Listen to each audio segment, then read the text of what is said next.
លាបងពាក្យ4ពោលបែបក្មេងថ្លែងពីនិរសាដែលចៅពុញាប្រជាមុខមិត្តឲ្យនំដំណឹងទៅខេត្តពោធិ៍សាត់ថ្វាយព្រៀងចំមកុដអង្គជ័យជាស្ដារួចទៅរវាំងទៅកំពងឆ្នាំងតាមដំណើរការពងយកសម្បត្តិទៅឲ្យមេដាមនោពេញហានខ្លានៅអំរិនបងជួនជាជននងមិនស្គាល់ផ្លូវច្បាំងទៅលាងភ្នំពោស្រាប់តែជួបក្រូតនៅមុខផ្ទះឈរទៅឆ្លៀតសាកស៊ូរកផ្ទះមនោពេញនឹងរឿងដូចឆ្នោះវិក្រូនទុរយុងក៏ប្រើក៏ល្បិចបបួលនិរសាចូលលេងបន្តិចព្រោះគេនឹងពេចជាបងប្អូនគ្នាក្រត់កាប់មិនស្ងោមានទឹកថ្នោតជូជប់លៀងនិរសាព្រោះលើថាពេចមិនទាន់មរណាទល់តែនិរសាស្រវឹងភ្លេចខ្លួនពេលនិរសាឆ្លក់ស្រវឹងដេកលក់ក្រត់ចាប់បើក្បួនលួចមើលសម្បត្តិដែលពេចចាជួនផ្ញើមកស្រីស្ងួនបើមានន័យថាសូមម៉ែកំភៃកូនរស់សពថ្ងៃមិនទាន់មរណាគឺគេប្រឌិត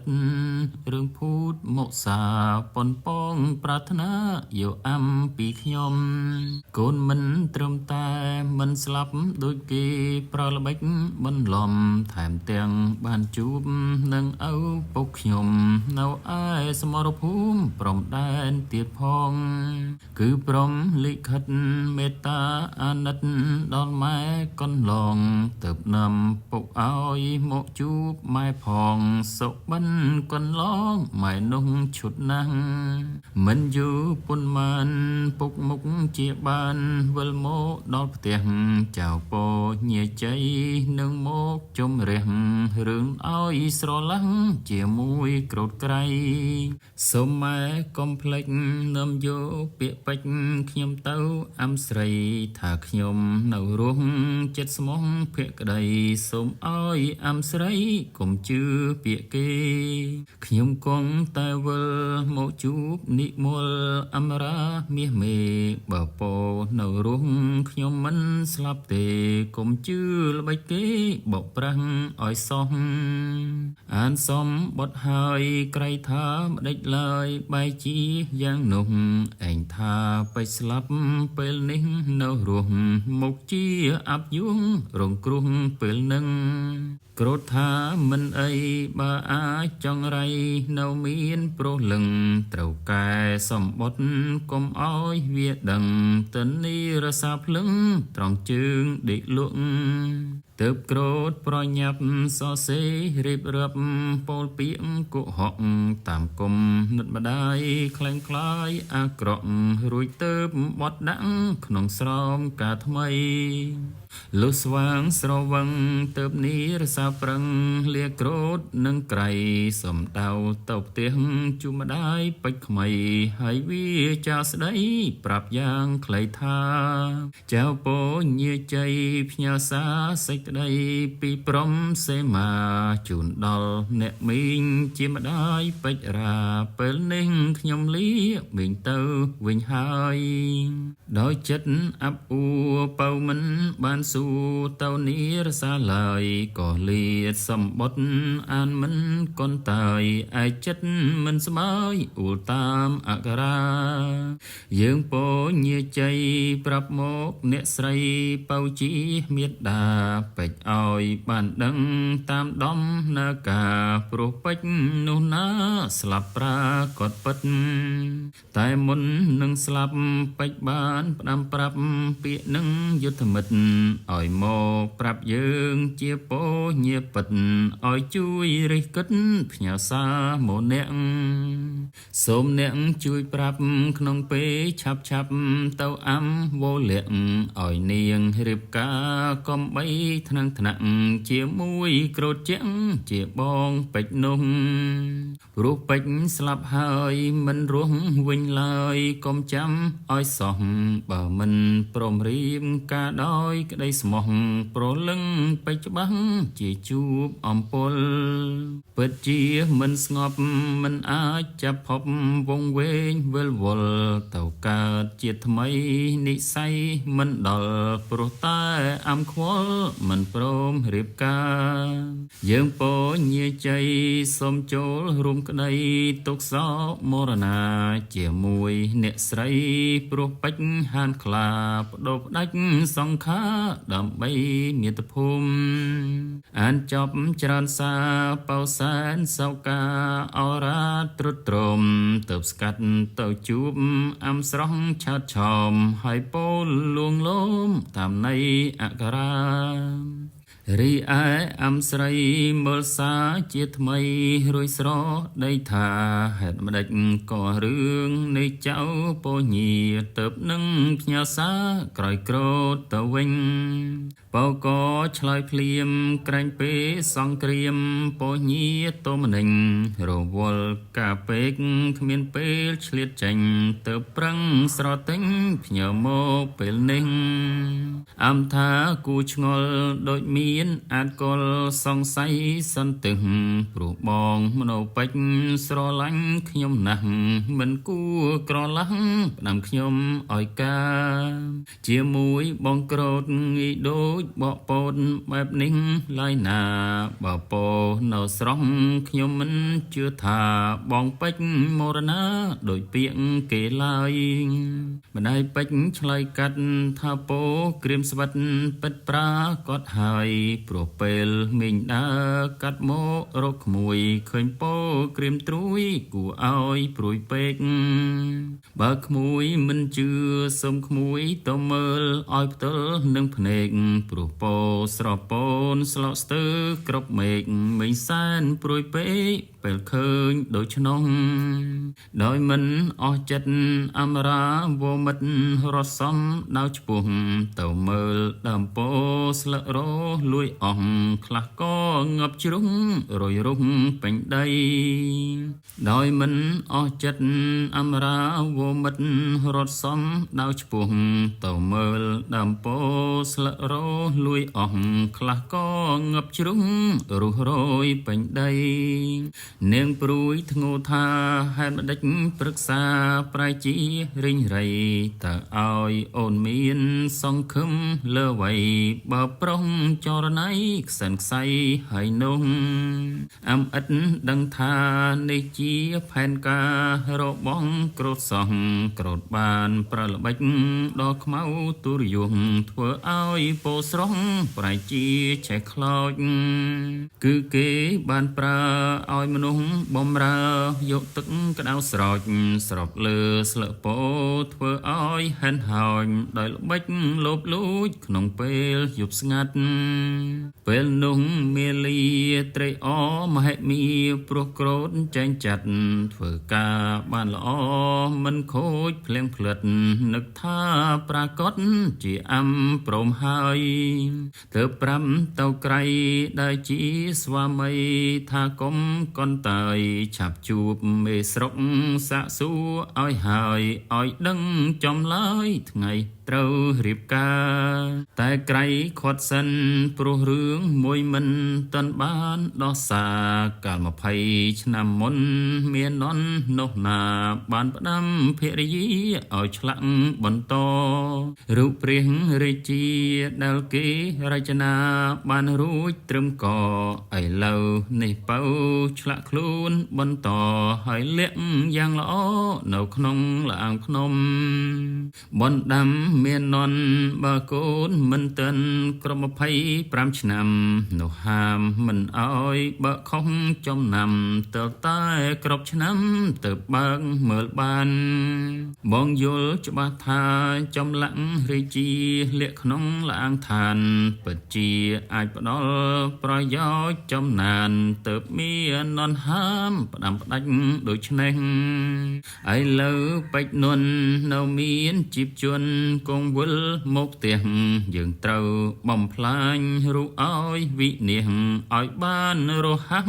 មុនវាមកដល់ មេលីយកស្របប្រើឲ្យក្រត់លោមដោយចិត្តខ្វាយខ្វល់មានអ្នកបំរើ5អ្នកជាពល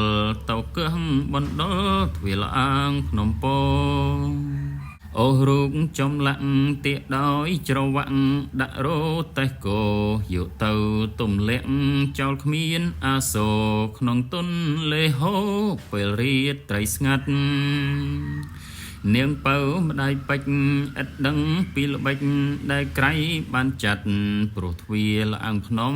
បិទវិញយ៉ាងស្អាតឥតខុសបត់បាតពីដើមតសោះស្អែកឡើងមេលាក្រោតក្រៃនឹមគ្នាយាត្រាដៅឈ្មោះទៅជួបមេស្រុកចូលជេកពីគ្រោះមង្គលកាលនោះរើសរោថ្ងៃខែប្រពន្ធមេស្រុកចាប់ដើមកាត់ទុកដោយកូនស្រីដែរក៏ចូលបន្ទប់ជួបអំមាសស្នេហ៍លួងលោមបំពេនាងដោយពាក្យថាម៉ែយល់ចិត្តហើយគឺកូនមិនស្បើយនឹកដល់បច្ចរាប៉ុន្តែបច្ចពិតជាខ្សែមរណាគួកាត់ចិន្តាព្រមរៀបការទៅព្រោះឪពុកកូនទទួលជំនូនគេច្រើនពេកកៅបើកូនមិនព្រមមកជាអាស្រូវមានរឿងដល់ឪកូនប្រាកដហើយអមរាអ៊ុលអាក់ទឹកភ្នែកហូរធ្លាក់ស្រក់ដាក់លើខ្នើយទើបតបវិញថាអោអ្នកម៉ែអើយរឿងនេះមិនដេចឡើយកូនប្រកែកបានព្រោះកូនជាស្រីមានប្របៃនីជាក្របខណ្ឌប្រានត្រូវស្ដាប់បងកើបម៉ែឪព្រឹងលៀនហើយបងពេចបានផ្ដាំផ្ញើទៀតផង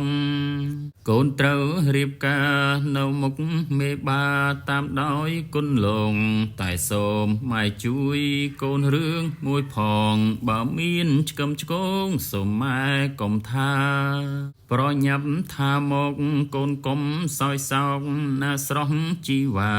អំឆ្លើយថាកូនចង់ឲ្យរងការយើងសង់នោះណានៅមិត្តទន្លេ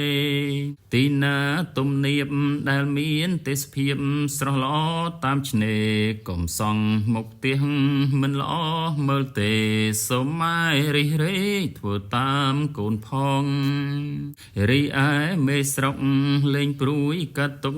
ព្រោះអំនួនល្អងយល់ព្រមរៀបការជាមួយក្រត់ផងទៅហៅដនឡងមកពីគ្រោះគ្នា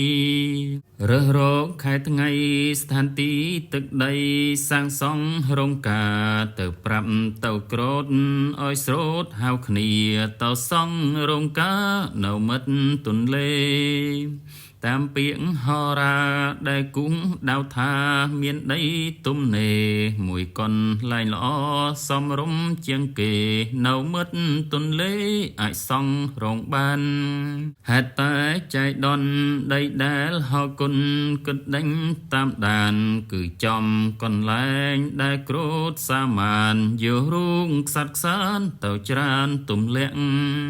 តែគ្មានអ្នកណាអាចដឹងហេតុការក្រៅពីក្រត់ជាក់នឹងពួកបំរើ3 4 5នាក់តែពួកវាលាក់ចិត្តមិនមិត្តឡើយទើបគេប្រញាប់សង់តាមបង្កប់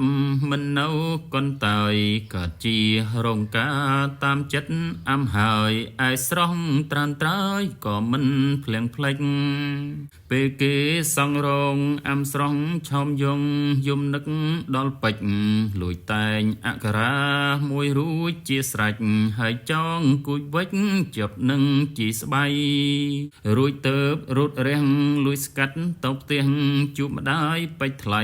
យំសោកថាមីងកុំប្រកាន់អីព្រោះខ្ញុំជាស្រីត្រូវធ្វើតាមម្ដាយតែទោះរៀបការរៀបតែកាយា តែចិត្តសែនស្ដាយនឹកដល់បងពេជ្រគ្មានផ្លេចគ្មានណាយជាតិនេះឃ្លាតឆ្ងាយជាតិក្រោយជួបទៀតយំប្រាប់មេត្តាបច្ចប់កាលណាអមរាក៏ឆ្លៀតយកស្បៃអក្សរាទៅចងសក់សៀតជប់លើបងគៀបមេពោភក្តីបំណងទុកឲ្យបច្ចទៅថ្ងៃក្រោយបើគេមិនខ្សែឲ្យដឹងពីចិត្តនាងនៅអាឡ័យស្មោះស្ម័គ្រភក្តីគ្មានថ្ងៃប្រឆានៅ7ថ្ងៃដែលអមរាវតីត្រូវចូលរោងការឯនាយព្រំដែនបិសានខ្លោចផ្សានឹកតាអក្សរាបានដល់អំទេបិជូនិរសាសាក់សួរហេតុការដោយចិត្តគ្នានិរសាបញ្ជាក់ថាមិនត្រឹមតែជួបម្ដាយបិចទេគឺជួបក្រោតទៀតក្រោតបានទទួលដោយក្តីស្រស់ស្រួលគ្មានចិត្តចង់អៀតกับមិនស្ងោឆាឲ្យស៊ីយ៉ាងឆ្អែតបិចសួរដឹងហេតុសែនព្រួយស្ទើរប្រេះហេតុអ្វីក្រៃក្រោតនឹងមាលាសោតមានចិត្តល្អម្លេះចប់លៀងនិរសាខុសបែបយ៉ាងនេះបើតាមត្រេះរិញពិតជាមានស្នៀតមិនតែប៉ុណ្ណោះនិរសាពេលនោះប្រាប់បិចមិនឃ្លាតថាអំត្រូវរៀបការនឹងក្រោតទៀតបិសានចុកសៀនគ្រាលឺពាក្យនេះមាននន់ឃើញបិចឈោលមើលថ្ងៃលិចក៏សានសន្ទឹងសួរថាម្ដេចកូនក្រៀមក្រំយ៉ាងនេះបិចទ្រូងស្ទើរប្រេះប្រាប់តាមហេតុការអន្តនូនៅរះស្លឹកពោនៅលឹងម្ដេចអំសាវានាងបំផ្លេចខ្ញុំព្រមទៅរៀបការមាននន់ឆ្លើយថាកុំអាលចោតអំនេះប្រាកដជាកលបិចមេលីនឹងក្រៃបង្ខំឲ្យនាងយល់ខុសដោយផុនច្រឡំបើតាមចិត្តអំមិនក្បត់ឯងទេដោយចង់ដឹងការតើនាងអមរាស្មោះឬក្បត់គេបៃកសុំច្បាប់ឈប់កុនលាស់ខែទៅផ្ទះសួរម៉ែពីចិត្តអំស្រីមាននន់មិនផ្លេចប្រាប់ទៅមនោពេជ្រឲ្យឆាប់វិលថ្មីព្រោះសងក្រៀមមិនទាន់ចប់ឡើយនៃហើយប្រាប់បៅស្រីថាឪនឹកណាស់គ្រប់7ថ្ងៃពេជ្រឥតសំចៃកំឡុងរត់រះជាសេះកាត់ព្រៃលុះត្រាដល់ផ្ទះបៅភ័យខ្លាំងណាស់ពេលបានឃើញពេជ្រស្មានថាពេជ្រស្លាប់តែពេជ្រប្រញាប់ប្រាប់ម្ដាយអេតផ្លេចថាគេមិនស្លាប់រស់នៅជានិច្ចនោះគឺជាល្បិចនៃក្រោតចង្រៃឪក៏រស់ដែរគិតនឹកមកម៉ែលើសពីអ្វីចាំសងក្រៀមចប់គិតត្រឡប់ថ្មី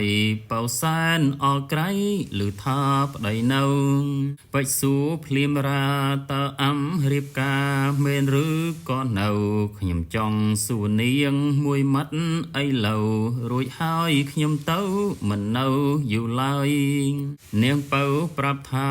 អំស្រីរៀបការពេតប្រាកដហើយសំលេងភ្លេងការលិនលឺល្វើយគឺយប់នេះហើយនៅមិត្តទន្លេព្រោះនាងយល់ថាកូនឯងមរណាមិនរស់វិញទេបិចថាគឺពិតជាចិត្តនាងប្រែឆ្នេះខ្ញុំត្រូវតែទៅរកជួបអំទេឈប់សិនកូនអមរាស្រីស្ងួនចិត្តនាងចង់ចាំបានទុកអក្សរាមួយជាចំណាំតែពេជ្រឥតចាំស្ដាប់ពាក្យម្ដាយឡើយគេបំបល់សេះក្នុងទ្រូងស្ទើរប្រេះទាំងយប់ឥតស្បាយឃើញស្រមោលពោនៅឈរកុនតាយគេមិនឈប់ឡើយព្រោះចិត្តក្ដួលក្ដៅឯមិត្តទន្លេសប្បាយម្លេះទេជួបជុំញាតផៅប្រទេពឆ្វេលាភ្លឺថ្លាក្នុងក្រៅអមរាឆោមឆ្លៅអ៊ូលក្ដៅស្ទើរស្ទះ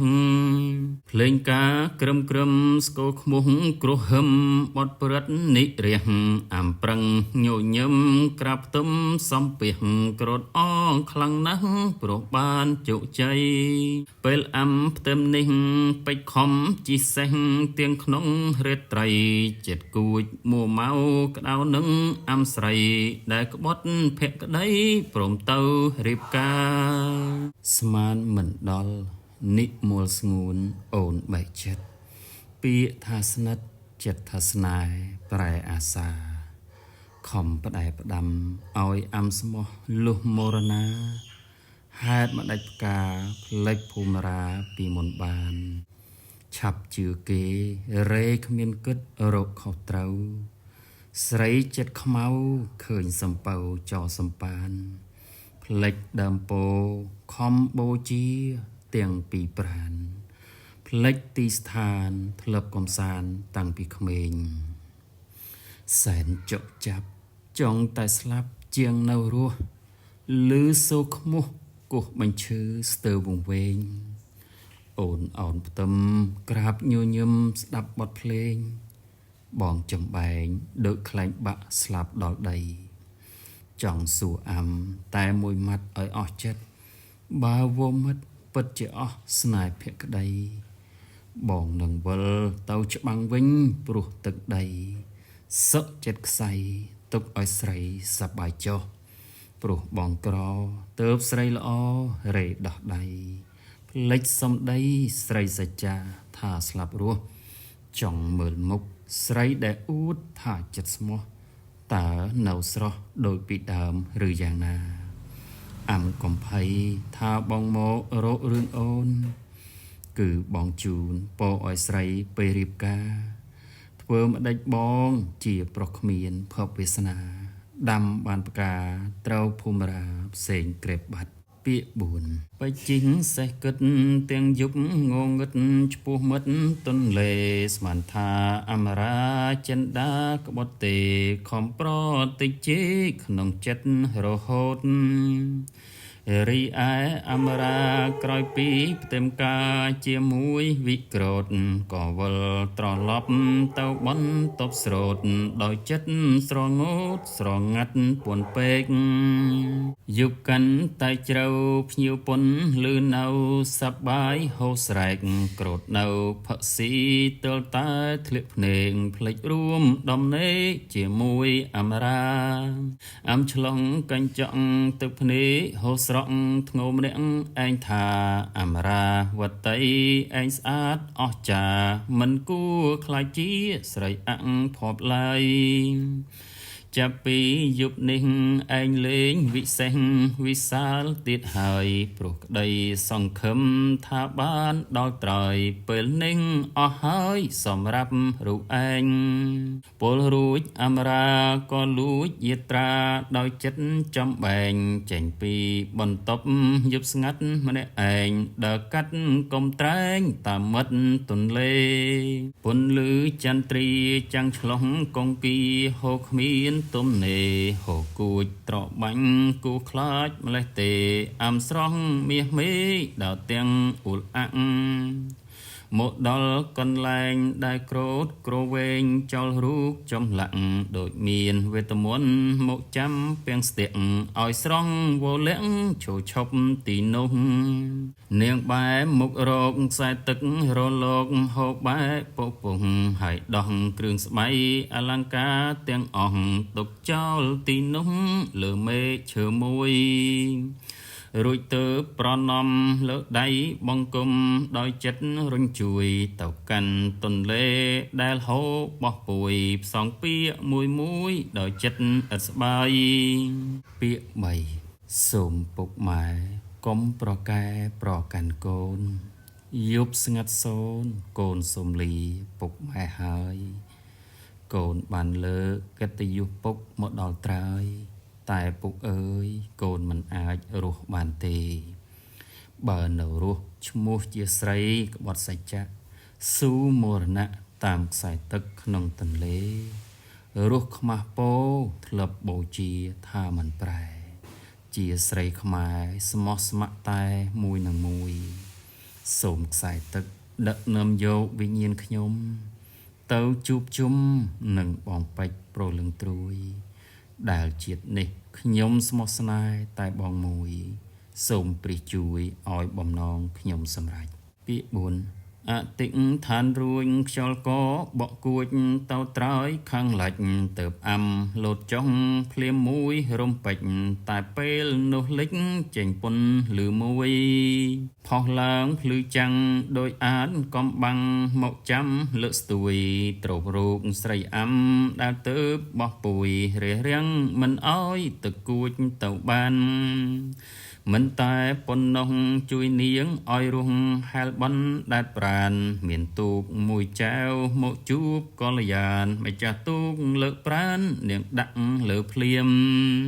ហួសផុតបន្តិចស្រាប់តែមនោពេជ្រជីសេះសង្គ្រាមចូលមកដល់ទីមង្គលការភ្លាមមនុស្សម្នីរវីមផ្អើលជ្រួលច្របល់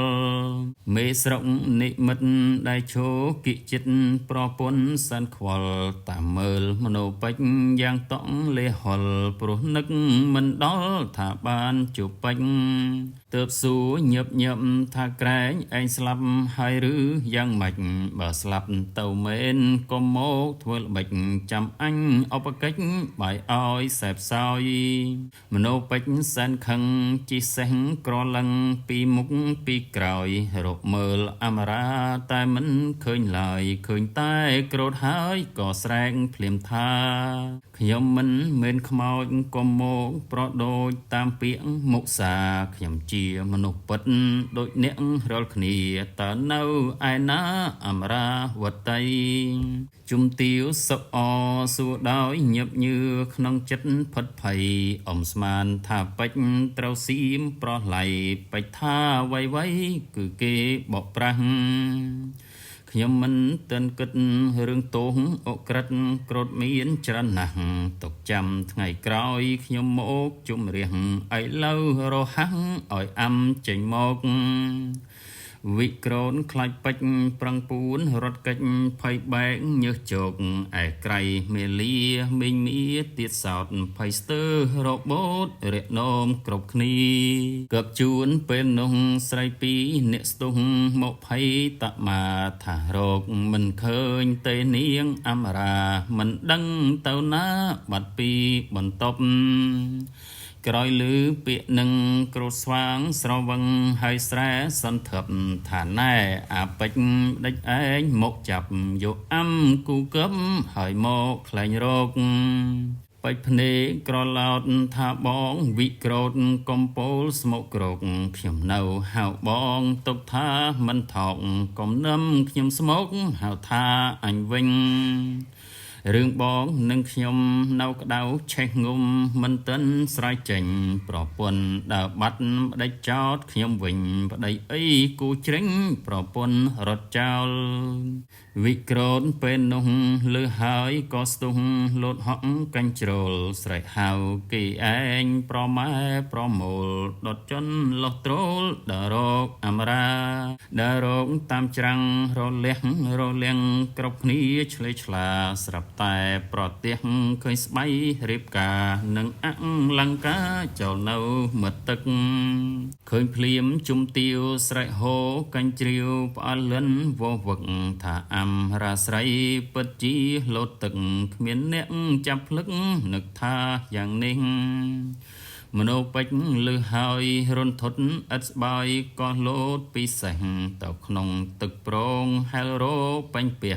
ក្រទិលចំណេះចូលធ្វើមកស្ញែងមេស្រុកបញ្ជាឲ្យរងទុកក្តាចោះបងសំណាញ់ខ្លះមុជរាវហែលឆ្វាល់ឆ្វាត់ពះពេញរលោករលេងទាំងកុនដល់យប់តែមិនឃើញសោះពេជ្រឈោស្រណោះសាញ់ជឹងសាញ់ចប់ប្រាប់ទៅក្រោតថានាងពិតជាស្លាប់ពីថ្ងៃយ៉ាងឆាប់នឹងអន់ដែតឡើងត្រូវស្រង់ខ្មោចនាងរៀបធ្វើបន់ភ្លៀមឲ្យបានរងរឿងតើអ្នកណាមួយជាអ្នកនាំភ្លើងបង្កហេតុរឿងនាំឲ្យនាងស្លាប់ក្រោតអួតថាគេមិនខុសអ្វីទេព្រោះអាំតែងប្រាប់ថានាងស្រឡាញ់គឺយ៉ាងចំណាប់តែមិនគួរស្ ស្លាប់ចោលរូបគេសោះបិចថាបើនាងពិតជាមិនលៀងពីរូបបងនោះមិនមែនសុខចិត្តស្លាប់យ៉ាងស្រស់នោះរឿងមែនទេនោះគឺនាងនឹកខ្ញុំនាងនៅអាល័យដល់ចិត្តភក្តីដែលបានសន្សំតាំងតែពីតូចនាងគួចស្នេហ៍ខ្ញុំមិនគួរច្រឡំយល់ថានាងក្បត់ពេលនោះជុំទាវយំលឺក្រាវក្រាវថាមកពីកើតជាអ្នកបង្ខំបានជាអំព្រឹតអរកូនកុំសត់ម្ដេចស្លាប់ចោលម្ដាយពេចឡើងលើសេះទាំងទ្រូងឈូលឆេះវិយោសោកស្ដាយជុំទាវឆ្លៀតសួរដោយចិត្តខ្វល់ខ្វាយតើពេចឆោមឆាយក្មួយគិតទៅណាពេចថាខ្ញុំត្រូវវិលត្រឡប់ទៅព្រំដែនវិញរាព្រោះខ្លាចហ៊ូច្បាប់ទីបាញ់ជាការគឺចៅពញាមេសង្គ្រាមជ័យ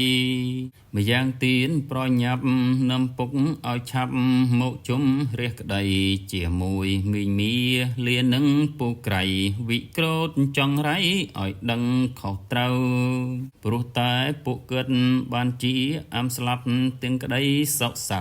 ហើយអ្នកដែលពាក់ប៉ុនរឿងអាស្រូវពេលនោះក៏ត្រូវជំរះដូចគ្នាត្រូវត្រៀមខ្លួនចាំព្រោះខ្ញុំនឹងនាំទាំងចៅពញាមកជួយវិញ្ញេរកយុទ្ធតិធរឲ្យដឹងខ្មៅស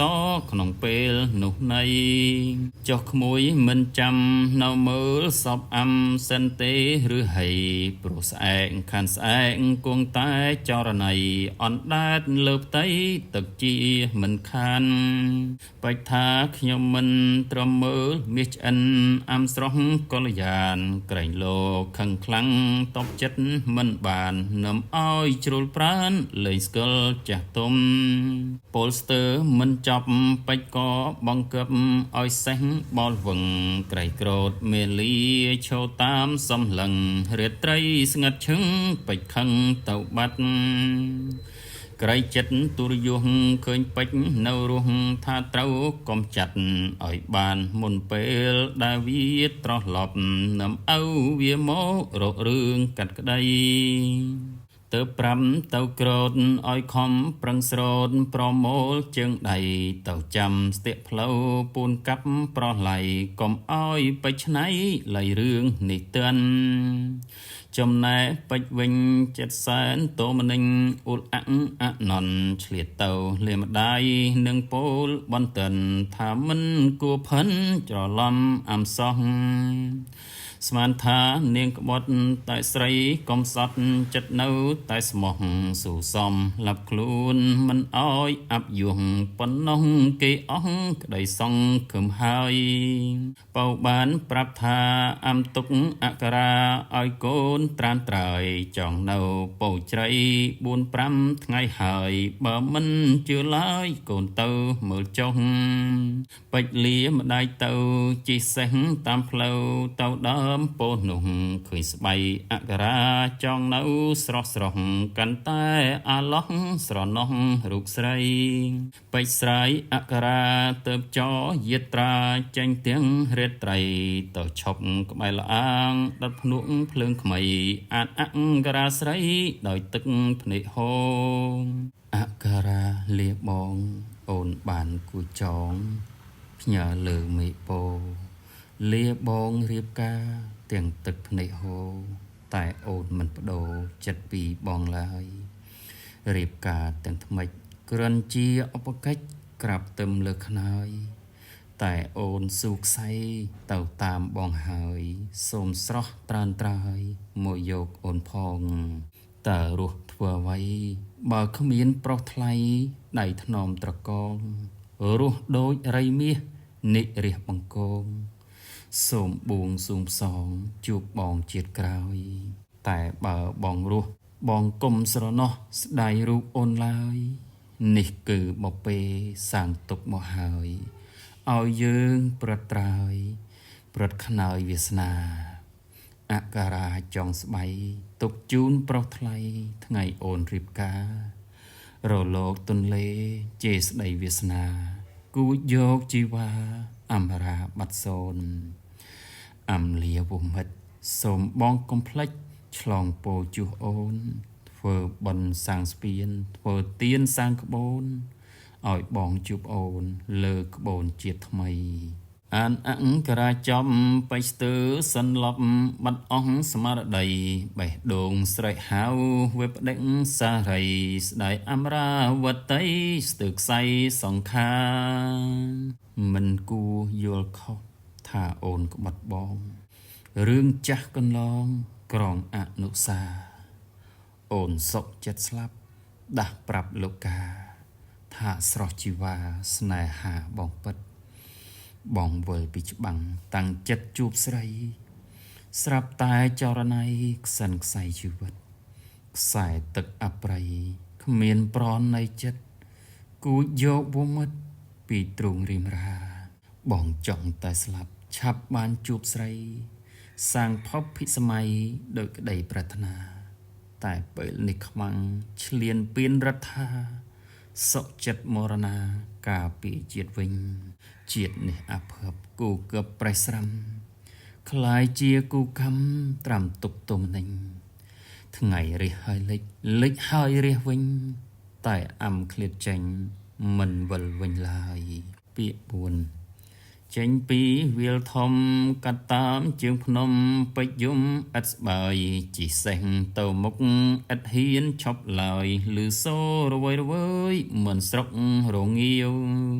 មកដល់ក្បែរព្រៃជាតិភូមិពន្លៃរស័យក្រាំងលាវស្រាប់តែមានមនុស្ស3នាក់កាន់ដាវលោតហក់ចំប្រៅឆៅប្រុងមកកាប់